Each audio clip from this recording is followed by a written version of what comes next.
Yeah, I think we'll get started now. Very good evening, everyone, and good morning to Karrie from US. So welcome you all for today's invited talk on scholarly communication ecosystem, academic integrity, openness, and fairness by Ms. Karrie Peterson, who is the head of the department, Liaison and Instruction Services, MIT Libraries in US. We are so excited to host this particular talk and delighted to have Karrie, a well-wisher of IIT Gandhinagar, to deliver the talk as a part of this peer review week.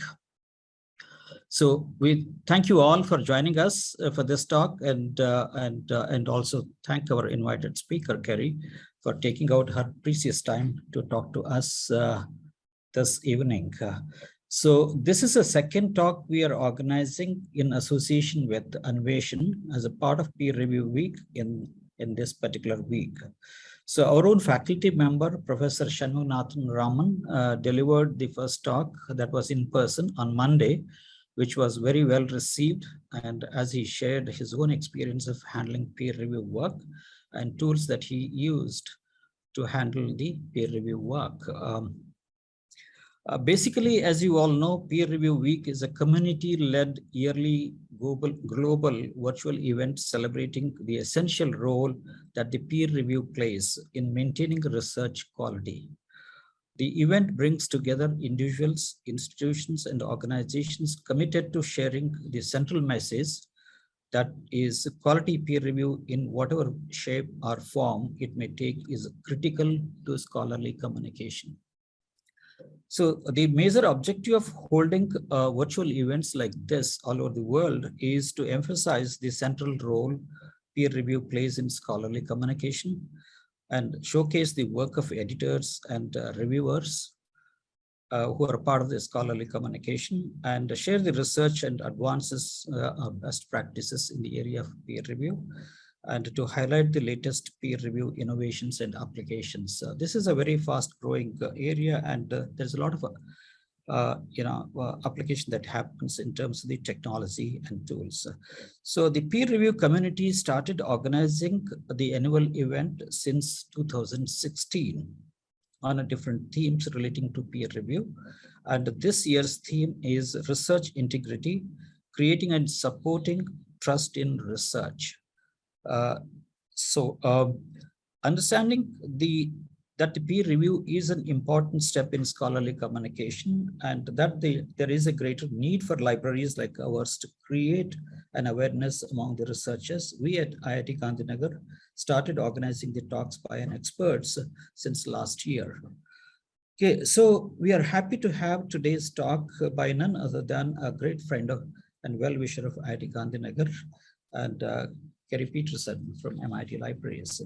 So just to give you a quick bio of our speaker this evening, Karrie Peterson has been in her current position at MIT since 2015, overseeing a department of 17 staff who support research, teaching and learning across all disciplines at MIT. It's a big department which bridges the gap between the library and the disciplines. They play a very, very important role in taking the library to the end user. So in addition, the department has a key role in implementing strategic directions at MIT Libraries with regard to advancing open research, supporting emerging research methods, and promoting an open and equitable ecosystem for scholarly information. She led a service design team to re-envision services at MIT Libraries after a major building renovation and has helped to create and lead staff development and skills building projects in support of data-intensive and computational research. Prior to MIT, Karrie has worked in public services at University of Pennsylvania, North Carolina State University, and University of Carolina, pursuing service design and library partnership in the areas of online learning, active and problem-based learning, digital humanities, data services, consultation and reference, and access to government information. We were fortunate to host Karrie twice. Once we invited her to give a talk at our international conference that was held in 2017. That's the first time when we met. And since then, and our relations, our connection between two libraries and two group of individuals, from MIT libraries and our library and the institutional level is going stronger day by day. And second time that Karrie came was as a Fulbright specialist, as a Fulbright scholar under the Fulbright specialist program. She spent 6 weeks with us, and that was really a great period. We enjoyed interacting, and it's not just the library staff, but also I think a range of people, students, faculty, and she has built a network of colleagues in IIT Gandhinagar. So it's always a pleasure, Karrie, to have you to talk to us. And with this brief introduction, over to you. And thank you so much once again for taking out your time to talk to us. Yeah, please go ahead. It's all yours. And just before I hand over the floor to Karrie, just a couple of announcements.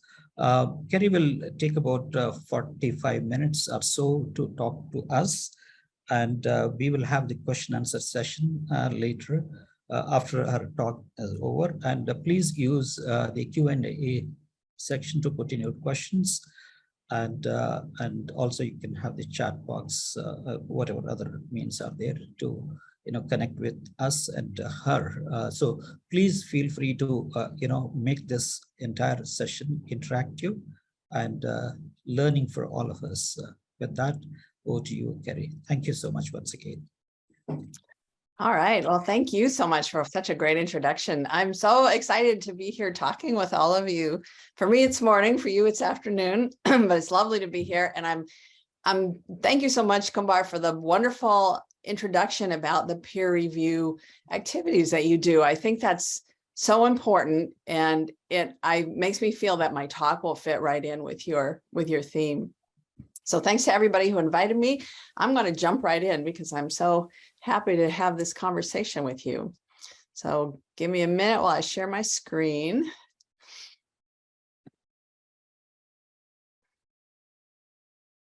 Let's see, I need to do the slideshow.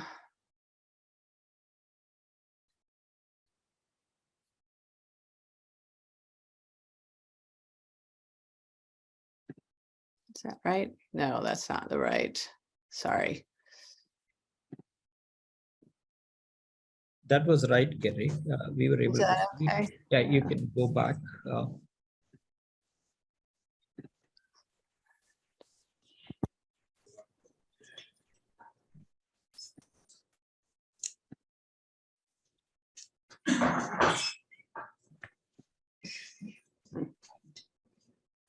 I was gonna try to get rid of the. You go to the slide. There we go. There we go. Okay. All right, sorry about that.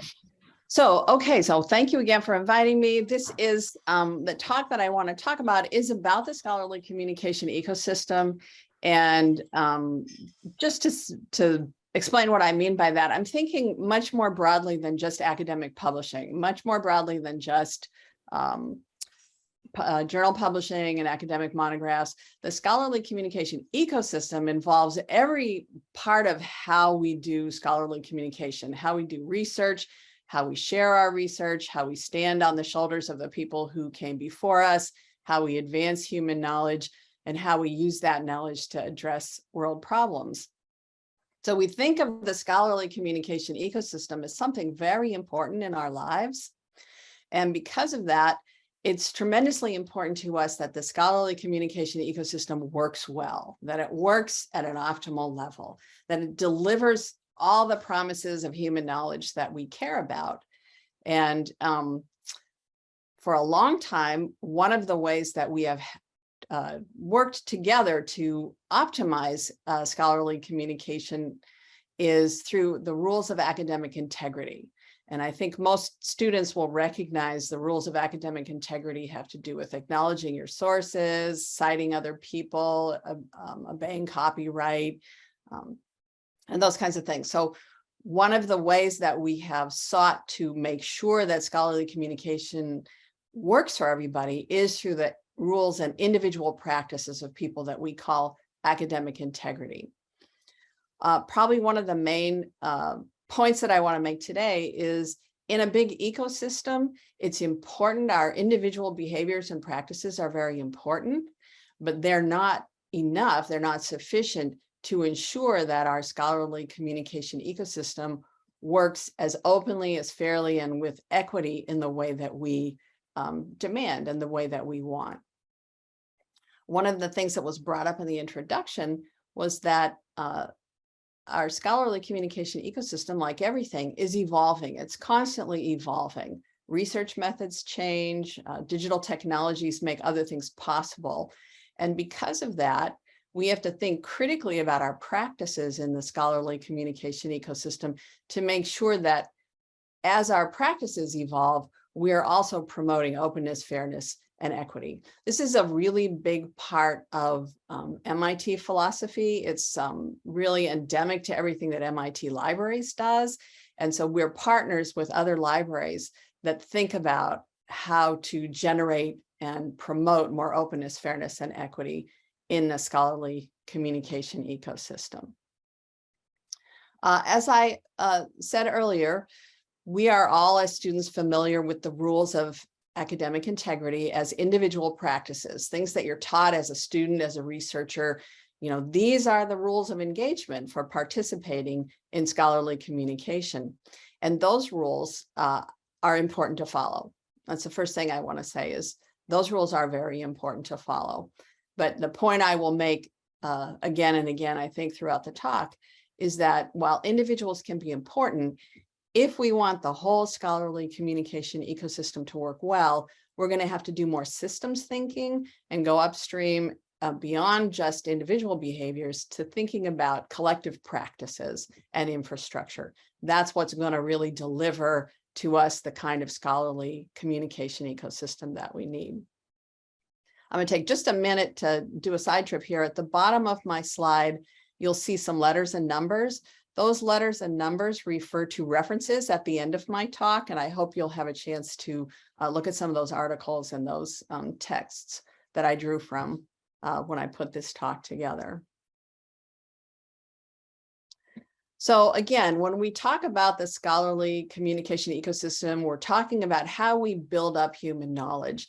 And this word cloud is showing us, in a way, how big and complex that ecosystem is. It involves everything from the reproducibility of science to how we do our teaching and learning in our institutions of higher education. It's how scholars advance their careers. It's how we do dissemination of our research.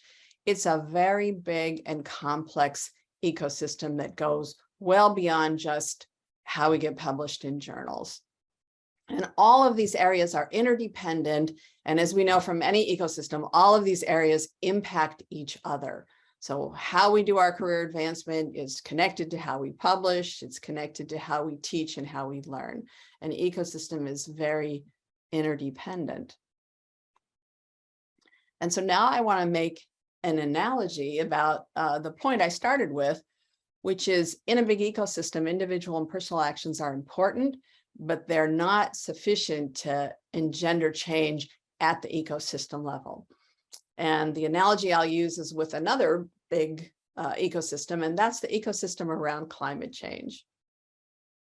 I think it's, most of us would agree that in addressing climate change, how we act as individuals is really important. We need to think about how we're using fossil fuels for transportation or to heat or cool our homes and our buildings.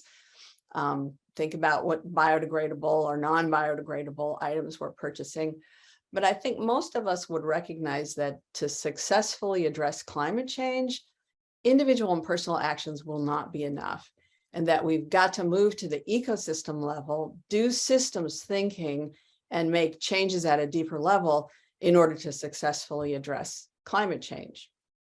So I want to make the analogy to the scholarly communication ecosystem. It is evolving, and we want it to evolve in a way that optimizes fairness, openness, the ability to do the teaching and learning and advance human knowledge. If we want to optimize the scholarly communication ecosystem, the individual and personal actions are important, and we should think about those, but we also need to think about how things are evolving at the ecosystem level and think about system level changes. So that's my analogy about why we think beyond just our individual practices as individual researchers. So what does it mean, or what do we mean when we say we want the scholarly communication ecosystem to work in an optimal way? And one way we think is we want the best knowledge, we want the best research to rise to the top. And let's break that down a little bit. What are the elements of a really good functioning scholarly communication ecosystem? And that's what this slide is about. We want research results to be sound, quality research, as was mentioned in the introduction, how peer review contributes to that.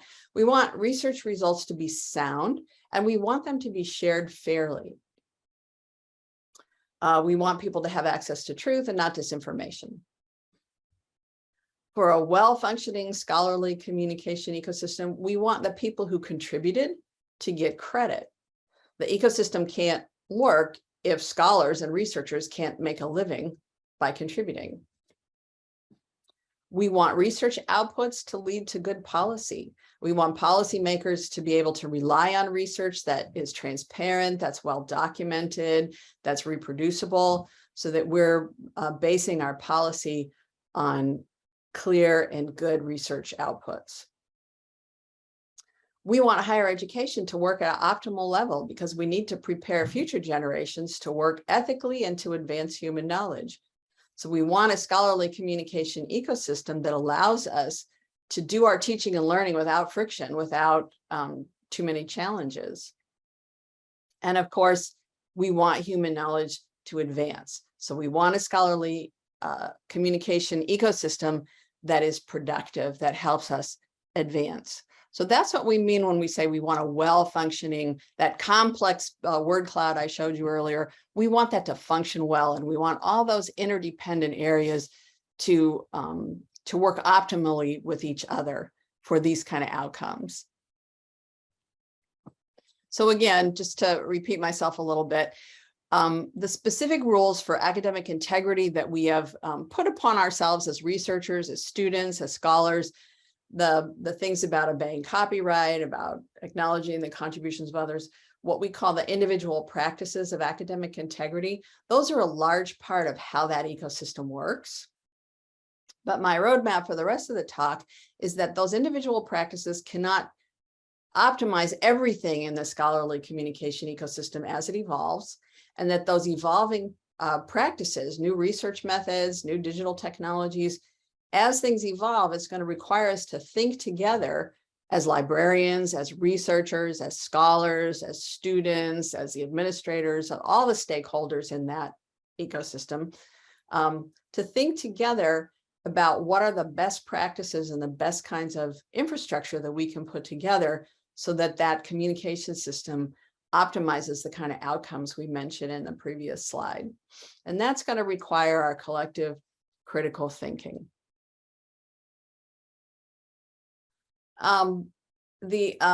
We've talked, or at least I have said a couple times now, the scholarly communication ecosystem is evolving.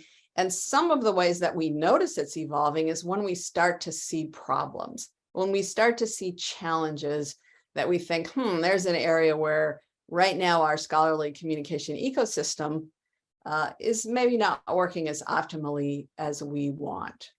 And so I'm just going to give a couple examples that are pointed out in the literature about academic publishing, about how we do our teaching and learning. Just a few examples that come up about the ways in which that ecosystem is evolving, and things are starting to become a little problematic for us. The first one I think is familiar to a lot of people is that super high stakes exams are being challenged as really, is that the best way that we can do our teaching and learning? Is that the best way to credential how students learn? Super high stakes exams have become kind of an issue in the literature. The second one I think is probably familiar to everybody here, and that is that libraries and institutions have been pushed by publishers to subscribe to academic journals in aggregate bundled ways that is unsustainably costly for us. And so the price of journal subscriptions and the bundling of journals into these packages has become unsustainably costly. That's another way in which the scholarly communication ecosystem is facing some challenges. Certainly, there has been a lot of talk about how intellectual property and copyright has put a lot of human knowledge behind paywalls, which creates a very exclusionary environment, which is a challenge to equity and to fairness and to openness. The exception to copyright and intellectual property is fair use or fair dealing, but fair use and fair dealing is being criticized as too limited to bring out enough human knowledge from behind those paywalls. And when we do our teaching and learning, fair use is only what the publishers have stipulated as being allowed that you can do with their intellectual property. And that sometimes undermines the way we do our teaching and learning. Lately, there have been publications and there's been discussion about the fact that maybe it's problematic that journals are the core package by which we disseminate research. Why really are we still needing journals? What is the point of that package? And is that creating problems in the ecosystem? Peer review is extremely important and has delivered, for 100 years, really high quality results that we can all trust and share. But because it's a black box, it's facing some challenges where it's not transparent, and there have been instances of peer review not delivering on its promise of high quality research, and sometimes research has to be retracted. And so that system as a black box system is facing some challenges. And then finally, with all of our digital technologies, one of the most prodigious problems that's being talked about in the news is the vast amounts of personal data that's being collected and used in research in a way that really doesn't have the oversight and the permission of the public at large.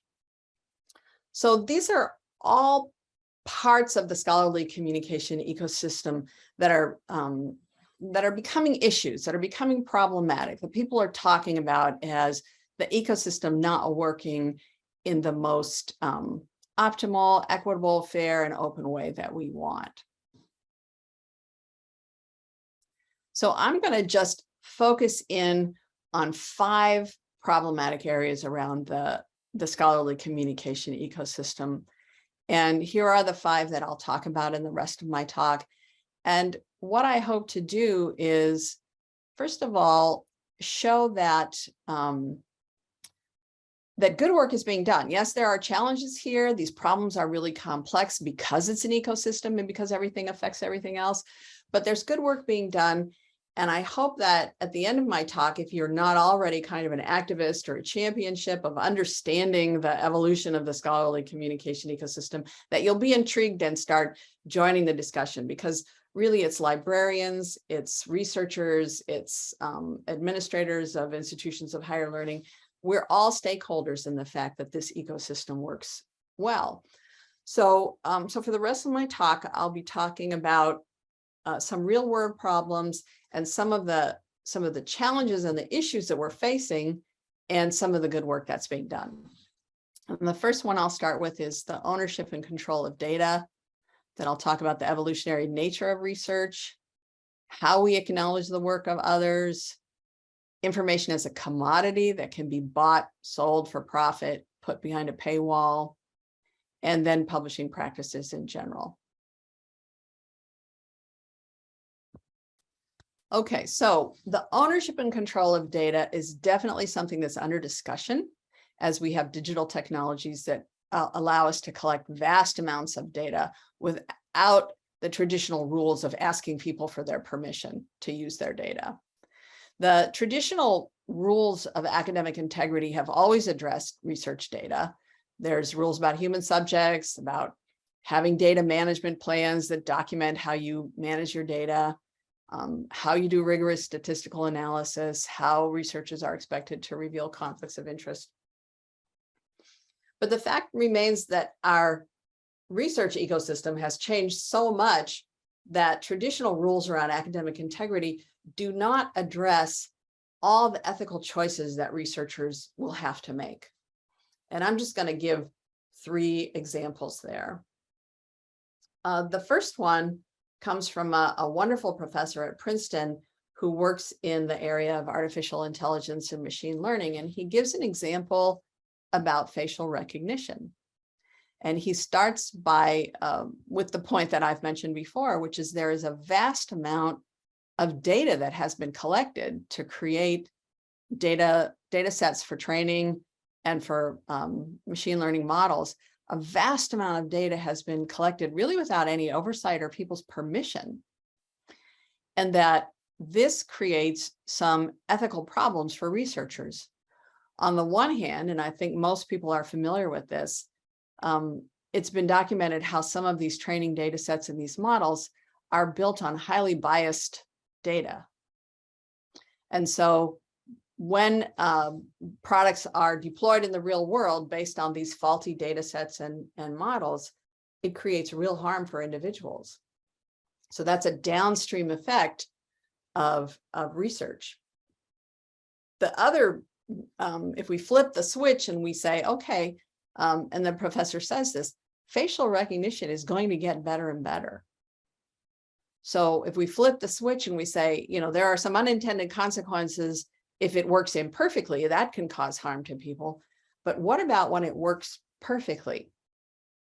Then our research, using all this data for which we really have not gathered permission and don't have oversight, our data has the unintended consequence of enabling perfect surveillance. So that's a thing that Professor Narayanan wants people to think about as they do research. What are the downstream consequences of doing the kind of uncontrolled data collection and the presenting this as machine learning that can then be deployed in society? The second example I would use about how kind of our traditional rules don't help us in every single situation as researchers has to do with what's sometimes called data colonialism in the discourse. And that is, you can kind of imagine what that means. It's similar to when superpowers would go into a colonial nation and extract the raw materials, you know, minerals or agricultural products. And so the analogy they're making is that researchers can go into communities or have often gone into communities and extracted their data, kind of with, again, without necessarily their permission or without any transparency or without any community control. And so another issue where academic integrity matters is when you are doing that kind of research in a community, how you organize your research to be transparent, to enable participation of the community that's being studied.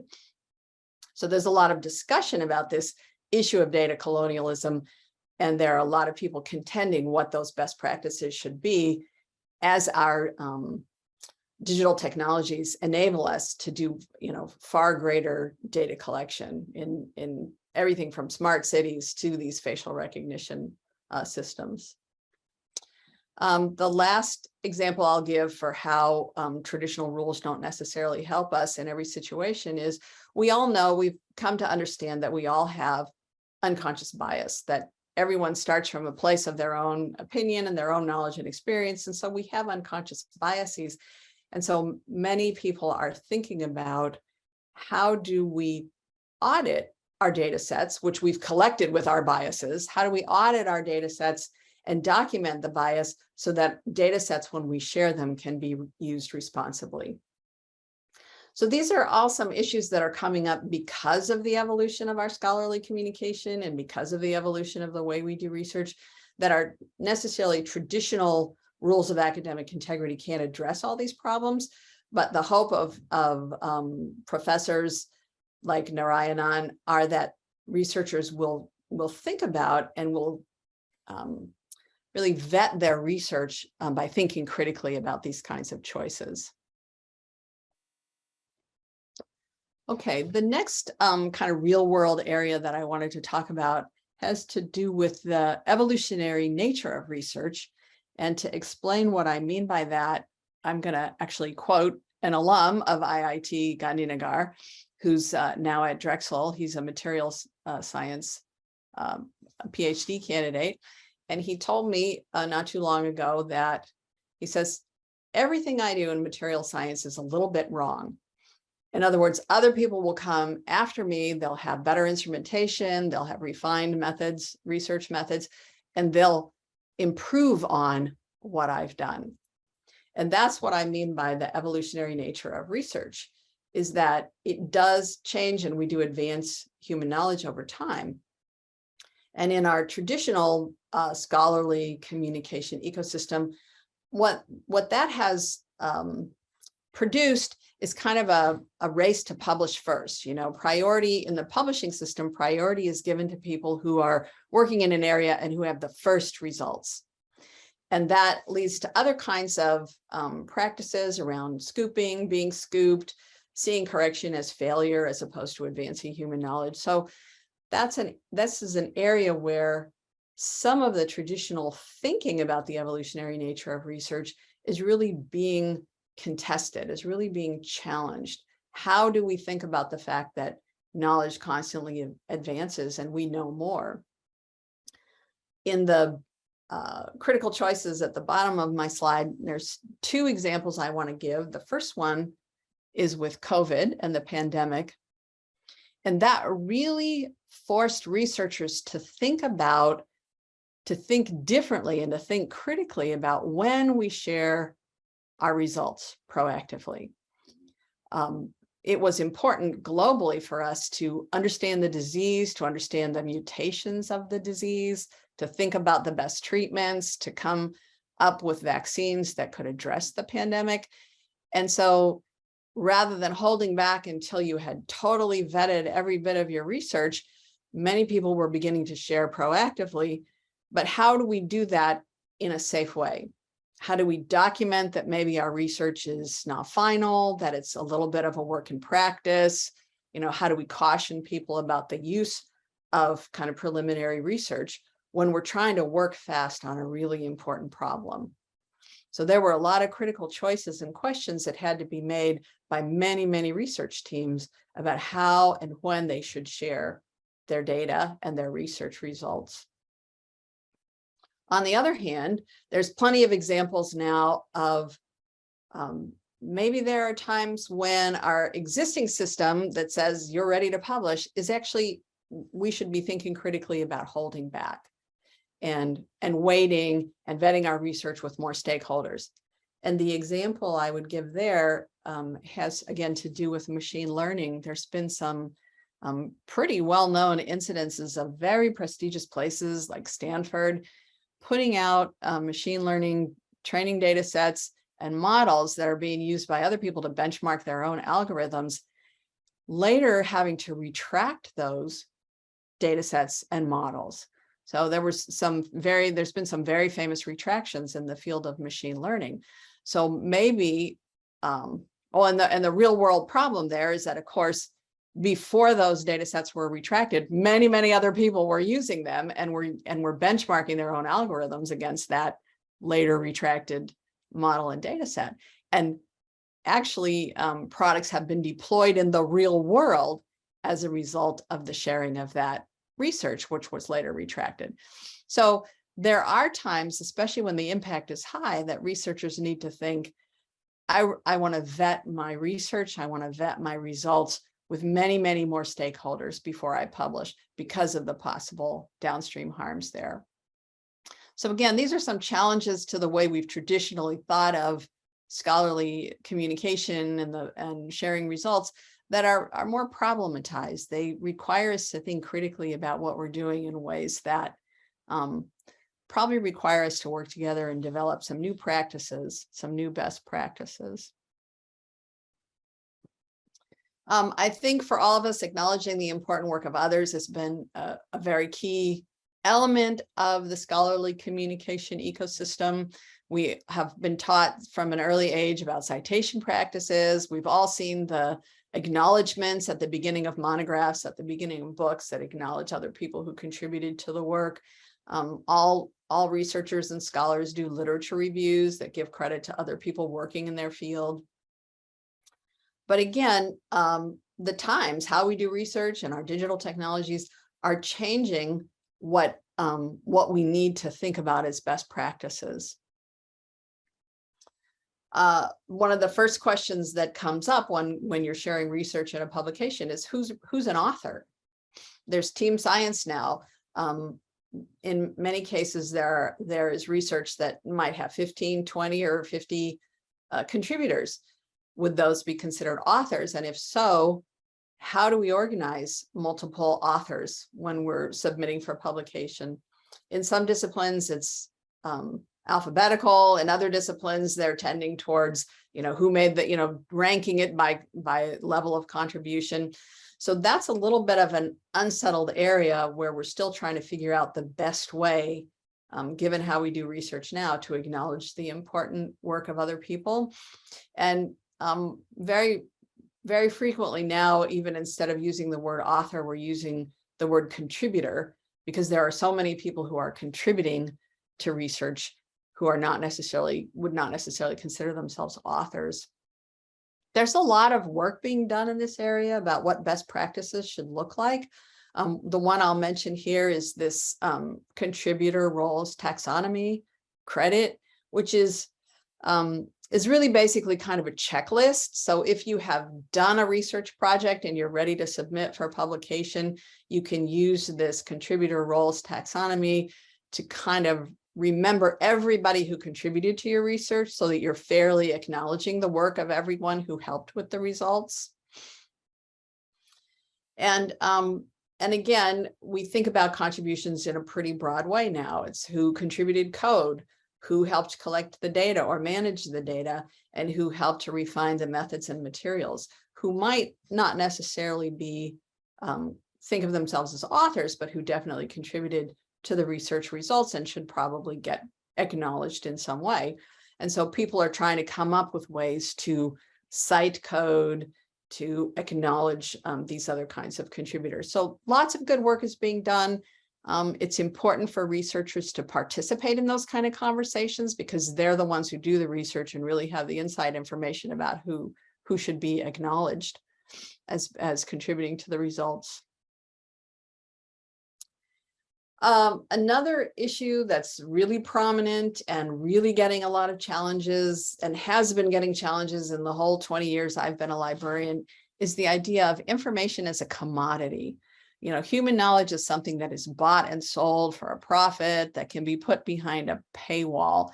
This has been considered problematic and challenging for decades now, and clearly creates situations of inequitable and exclusionary environment. So under the current rules of academic integrity, basically those rules are I would say reinforcing the current system. When we are obeying copyright, when we understand that we have to pay to access information or otherwise we'll be pirates, when we're being very careful to only use the exception of fair use in the way that's stipulated, those current rules are basically upholding a system in which information is a commodity. And because the result of that has become so onerous, because it has resulted in very high costs to access human knowledge, those current rules of academic integrity are really being challenged in a lot of ways. They're still important to follow. It is still the legal regime under which we do scholarship, but there's a lot of discussion and a lot of challenge to that idea that information and human knowledge should be put behind paywalls. Some of the good work that's been done in the last few decades to challenge that and to try to open up information a little more are things like the Creative Commons licensing. And I hope most people have heard of that. That's what you can do as an author to sort of proactively, more openly share any product that you put out. So for example, you'll see on the bottom of my slide, it says CC BY 4.0. That's a Creative Commons license that says you can do anything you want with these slides. You can copy them, you can share them, you can change them around and use them in your own presentations. All I'm asking as the creator of the slide is that you acknowledge that the original idea came from Karrie Peterson, but I want you to be able to do whatever you want to do with these slides. That's the Creative Commons licensing. That's been around for quite some time. I hope people are familiar with that. It's one way of opening up information to be shared more freely.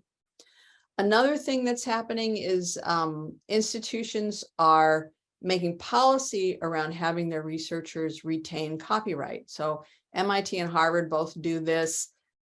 We have institutional policies that say to big publishers like Elsevier, the last author version of this researcher's publication, we will consider that open access and we will put that in our institutional repository. Again, this is hard for an individual researcher to do. It's hard for an individual researcher to go up against a big publisher and say, well, I'll publish my article with you, but I insist that my last author version is open access. But if researchers gather together and help their institution make that a policy, that gives you some clout against a big publisher. And so I think many institutions are thinking about making that an institutional policy. Individuals are contributing to open educational resources, and there are now organizations and collective websites where they're collecting and organizing open educational resources. The one, of course, at MIT is known as OpenCourseWare, and it's where we openly share resources that are important for teaching and learning. And that's another way to kind of open up the scholarly communication ecosystem so that we can do teaching in a more teaching, for example, in our MOOCs, in our big online courses that are open to everybody. We can do that without butting up against copyright or needing to pay exorbitant prices for the information that would be part of the class. And the last thing I would mention is organizations that are supporting and promoting open research. So at least in the United States, these would be all the federal agencies now that fund grants are establishing pretty generous open access policies. So there's a lot of good work done around information as a commodity and all the problems that have been created because of the exorbitant price of how to know what humans know. But it's a very difficult problem. There's a lot of trade-offs here.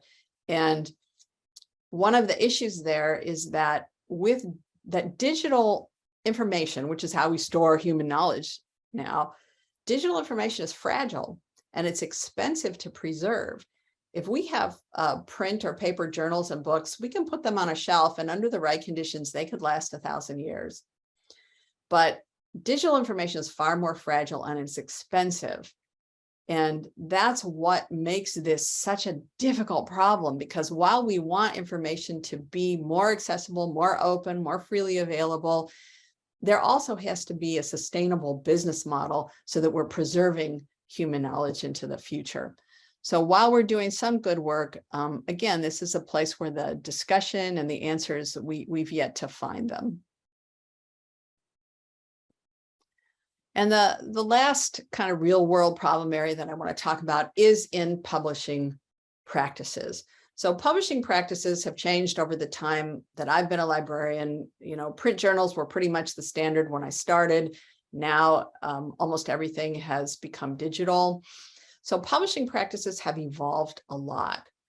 And, you know, the standard rules of engagement in the how to get published had to do with, you know, traditionally researchers always gave up their copyright. The copyright was owned by the publisher. Peer review is that non-transparent black box which most of the time works well, but sometimes there are abuses. There's been this pressure, I would say, on researchers to publish constantly in the most prestigious journals. And what that has meant is that in any particular discipline, there will be some journals that are, because of their impact factor, are considered very, very important and the most prestigious journals in which to publish.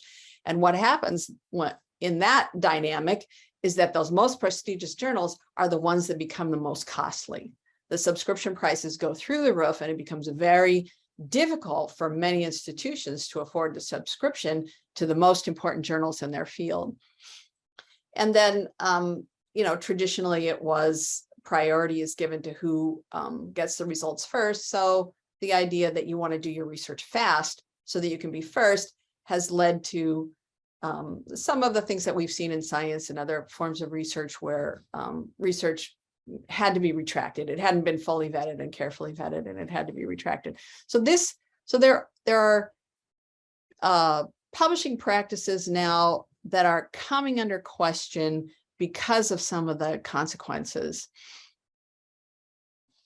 And the other thing that I think is probably familiar to certainly all graduate students, is that publishing, while it's so important to your career, and publications are so important to how humanity knows what it knows, that the system is really kind of gameable.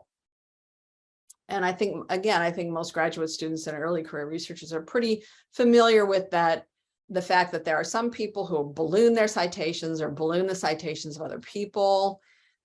They puff up the number of publications because that's an important metric, far beyond maybe what's warranted by the research that was done.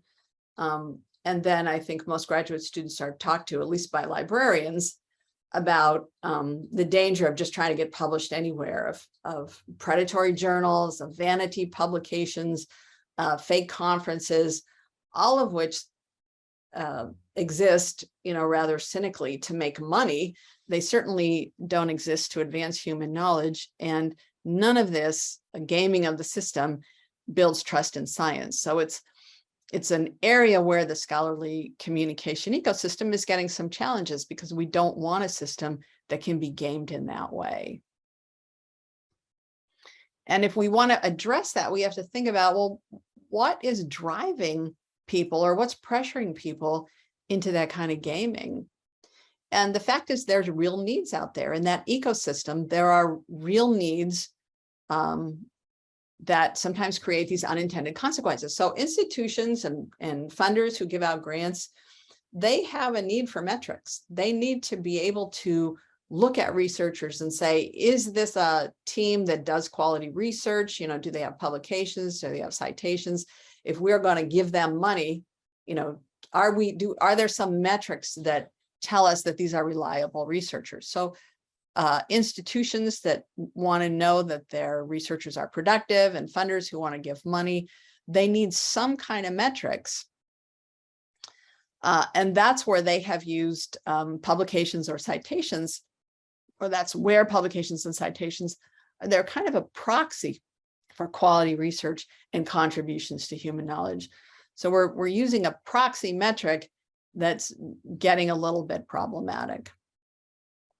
Obviously, as I mentioned before, researchers need career advancement. There's that, publish or perish kind of motto out there. And again, the publications and the citations are a proxy for the fact that they're contributing and advancing human knowledge.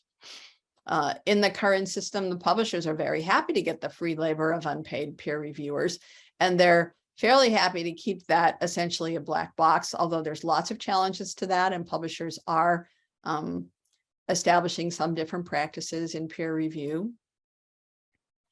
And as I mentioned before, finally, the profits and the citation impact factors kind of go hand in hand, that as soon as a journal becomes very prestigious because of its impact, because of the number of people that want to get published and cited in that journal, they are able to charge increasing amounts of money for that journal. So there are a lot of things that drive the gaming, and it's really the combination of using publications as a proxy for the contributions, but doing that within a publishing system that's based on profits. So those two things put together have led to some unintended consequences. And if we go even a little more upstream to who gets to publish first and who gets ready for publication, we can see that there's overall inequities. What's going to land as a journal article in a prestigious journal is going to depend somewhat on, who's got the most well-resourced lab, who's got the best equipment, the latest equipment, the biggest staff, and production folks who can produce articles. Who's going to get there first is there's already an unlevel playing field even before we get to the publication stage, which means what ultimately becomes human knowledge existing in these journal publications has come from a system that is disadvantaging a good part of research around the world, and how knowledge is legitimized and by whom. Again, it's done through a publication system that has all these kind of challenges. So what can we do?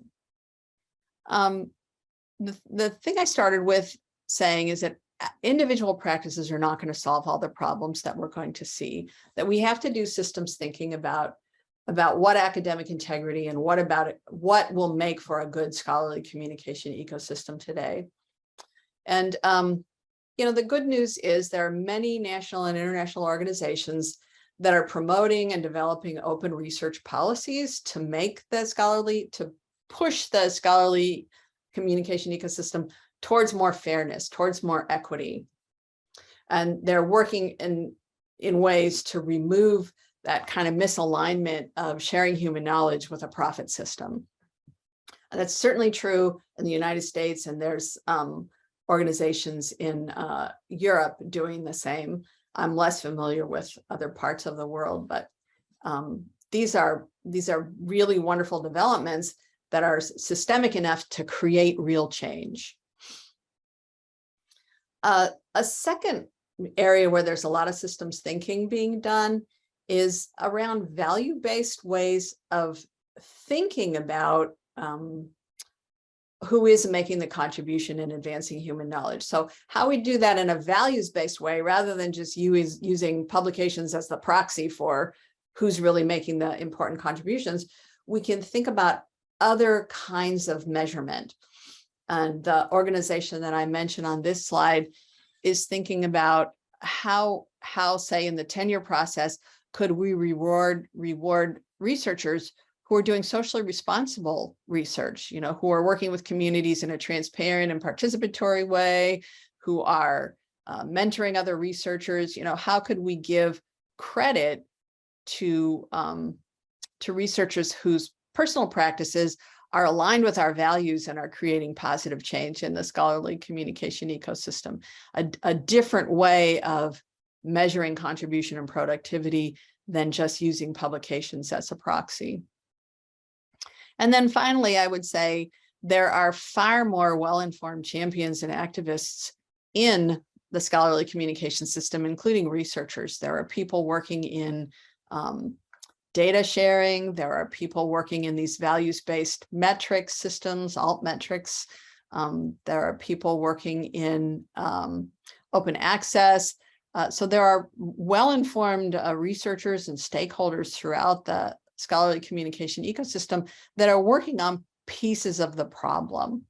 So I think there's a lot of good work being done. And the question that I would leave with or end with is this.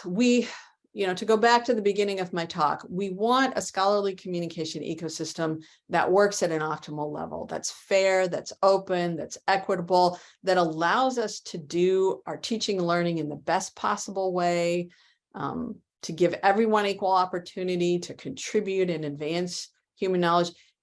If we want that ecosystem to work really well, and we know it's evolving, and we know we have to talk together to be intentional about the practices, where are we giving opportunities to our graduate students, to our postdocs, and to our pre-tenure professors to explore and discuss these critical issues. How does this become part of their research practice? How are we giving them opportunities to influence institutional policies that can have a big impact? And especially, how are we enabling them to both advance their careers while they are addressing some of the inequities in the system? And I can talk in the discussion a little bit about opportunities that we make at MIT, certainly through the library, but I'd be very interested to hear about how these kind of conversations happen in your institutions. And I'll just end with that. And thank you again very much for your for listening to my talk. And I'm looking forward to the discussion. Thank you. Thank you, Karrie. That was an excellent presentation, giving a complete overview of the scholarly ecosystem. Okay, now let's Q&A is empty, so we'll have to wait for the questions from our participants and colleagues. Yeah, open to you all. Please feel free to put in your questions or raise your hands and ask the questions. And again, my question is: do the students, do the graduate students, do the researchers, do they feel like they're getting an opportunity to talk about these kinds of issues? How are you guys encountering these issues? I know librarians, we live in this world, right? And I know that in your library, Kumar, you're doing many things on this front, including this talk series. But it's not much of it has been done. And although we keep discussing whenever we have this kind of discussions and some of the workshops and also when we talk about our orientation sessions and other sessions, so we do this, but not in a very structured way. Yeah. So the feeling is that we are a new institution. We need to create a place for ourselves in the scholarly ecosystem before we really dictate the things that we need to put everything in open, right? But fortunately, 30% is for papers, or more than 30% is for research papers are already in open access. That's great. Platform. So these articles can be accessed.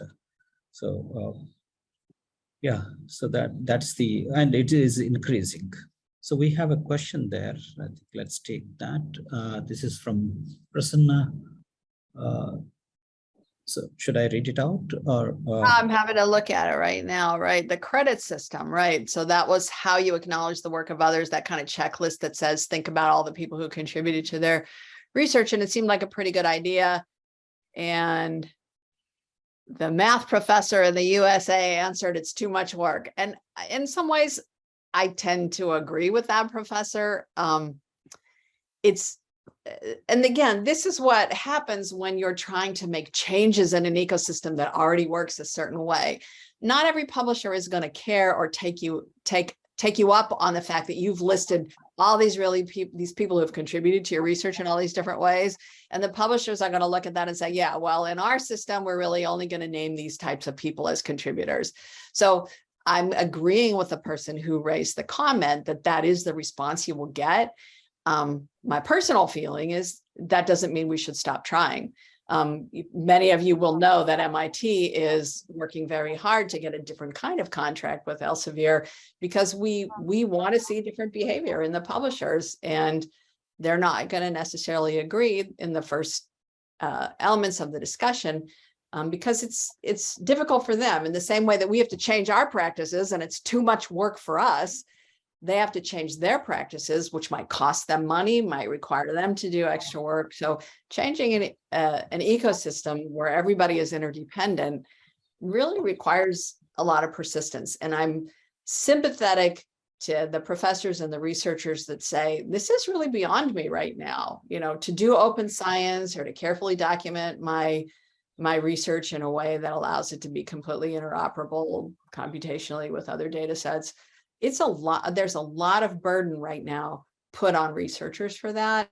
And that's one of the reasons why big organizations like, say, the Research Data Alliance work really hard to try to create better infrastructure, and librarians do as well, to create better infrastructure so that there isn't so much individual burden on people to kind of do the right thing. If it's inefficient, no matter how well-meaning you are, you will eventually, succumb to old practice because you just are not going to have the time and the energy to do it. It was a very good comment. I get that. So there's another question by our faculty member, Zhuang Kim. She is teaching students to write well.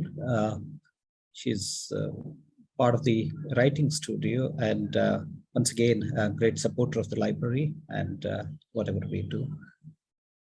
Yeah.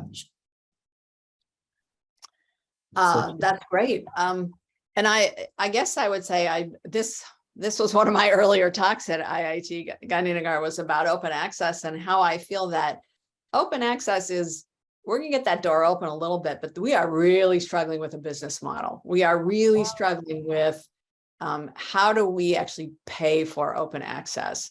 And right now, since most of the system is still under a profit system, it's pretty expensive to think about preserving digital information into the future. We don't want to lose what we know in the next 1,000 years. So how do we think about a business model that's going to work there? And I would say another part that intersects with that is it actually takes quite a lot of, right now, fossil fuels to run the big servers and the cloud services that hold all the information. So there's so many interlocking problems that we have to figure out. First, we had to agree that open access was something we wanted, that we wanted articles and we wanted knowledge to be open to more people. And now I think what we're struggling with is the business model that gets us more and more into a totally open and equitable system. So that's great. That's a really good comment. Okay, there's another question by Sharat Sundar. He is our professional trainee colleague in the library. And my answer is yes. I think people like Aaron Swartz need to be supported in their fight and not treated as criminals. That is a really tragic episode for people that don't know about it. It was a little bit of going rogue. Aaron Swartz was in some way, he was affiliated with MIT, but I think he was not a student at the time.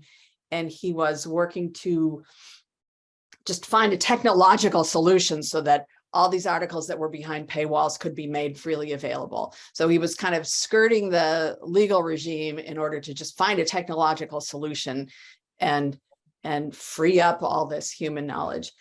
I think his intentions were wonderful. I am a huge fan of open knowledge. I'm a huge fan of free software. I think all these things are important. And it's my belief, after having worked at MIT, that he was both poorly supported and well supported by different groups. And it was a really tragic circumstance, in my opinion, but his aims, I completely support his aims, that we really need to do drastic things. And the outcome he's looking for is, why should there be this really inequitable situation where human knowledge is only available to the people who are are at the richest institutions? Even in the US, I would say there are colleges and universities that can no longer afford subscriptions to some of the most important journals in different disciplines. So we know there's a problem. We clearly can see there's a problem. And, there will always be, I think, people who want to go pretty fast into the future.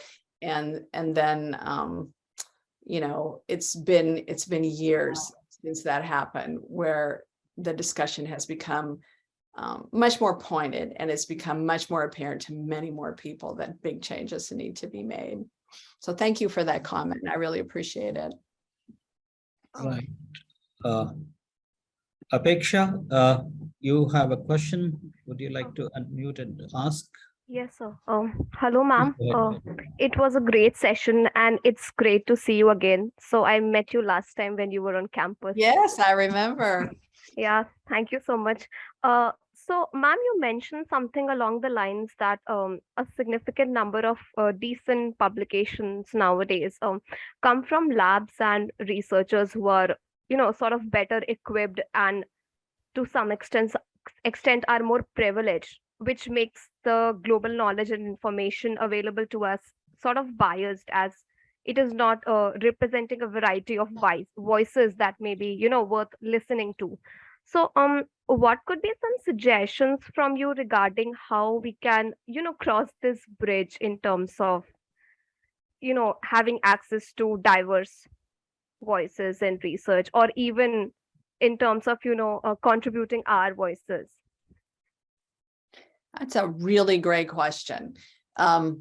We need to talk about that, all of us together, because I don't have answers for that. But in my talk, one of the things I pointed out was certain types of knowledge are legitimized by the existing publishing system. So when you have these very prestigious journals that are only taking the research, it's whoever gets the results first are the people who are going to get published, and then they're going to move on to the next thing. That's how they maintain their prestige as a top journal in their discipline. And that's why I brought up the issue of there are people now who are challenging the idea that really the best way to do human knowledge, packaging it up in journals that are so limited. Like in the print arena, we could assume that only so much could be published because it was on a paper and had to sit on a shelf. But digital information is different. It doesn't really take up space in that way. So do we still need the journal title? This is all interconnected. So we still need the peer review. We still need the quality, but there are so many different ways to sort of publish research results. And if we can use artificial intelligence or machine learning and computational discovery, then we don't have to say, well, I have to just look in this one journal or these 12 journals. We can say it doesn't matter where the quality research is out there. I have computational ways to discover that research. So it could come from labs where maybe the publications are not accepted at the prestigious journals, or they don't get there first, or for whatever reason, that knowledge is published somewhere. It could be in a repository at IIT Gandhinagar. But I, as a researcher in the US, would be able to discover that, not because I know of the prestigious IIT Gandhinagar, but because I have a computational means of discovering that research. I say, I want everything in my field about this. Do you see what I'm trying to say? Is like, if we think about all the ways that everybody can put their information and their research results out there, and we can use computational methods of discovery, that might help to level the playing field a little bit, because we're not forcing our attention onto the few prestigious journals that are saying only this knowledge is legitimate, only these results are legitimate. I don't have, answers to that question. It's such a good question, and it's such a core central question. But that's one of the ways I think we think about it at MIT libraries is, can we do discovery in a different way that allows us to get around prestigious journals as the main way that humans know what they know? Thank you so much, ma'am. Can I ask a follow-up question based on this? Yeah, please go ahead. Yeah, so like you said, that it need not be a prestigious platform, and it could be any platform which could be accessed through computational methods maybe. But somewhere or the other, we also have this pressure of getting published in prestigious platforms or referring to information from such platforms, right? So there is this I don't know, a paradox kind of a thing that comes up. Because if we are looking at information from, say, some popular article which might be valuable, but the question might arise that how much credible it is, since it is not from, say, a prestigious journal, for instance. What a great question. That totally fits with your peer review theme, right? Because what you're really asking about is, okay, what we've relied on these prestigious journals for is that they have kind of legitimated the fact that this is good quality research. And if I just put my research out here, how is anybody going to know that it's good quality research?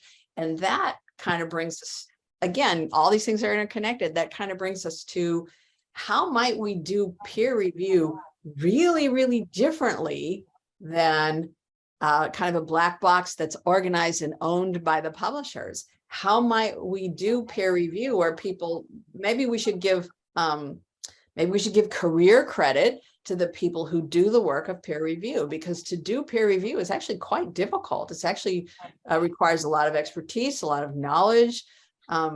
Maybe there's a different way to organize peer review so that even if you haven't published in the exclusive journal, you've published some way and it's clearly been peer reviewed in a way that people will not only trust that the research is good, but give you credit for that. There can be some kind of marker label that, this was peer reviewed in such and such a way.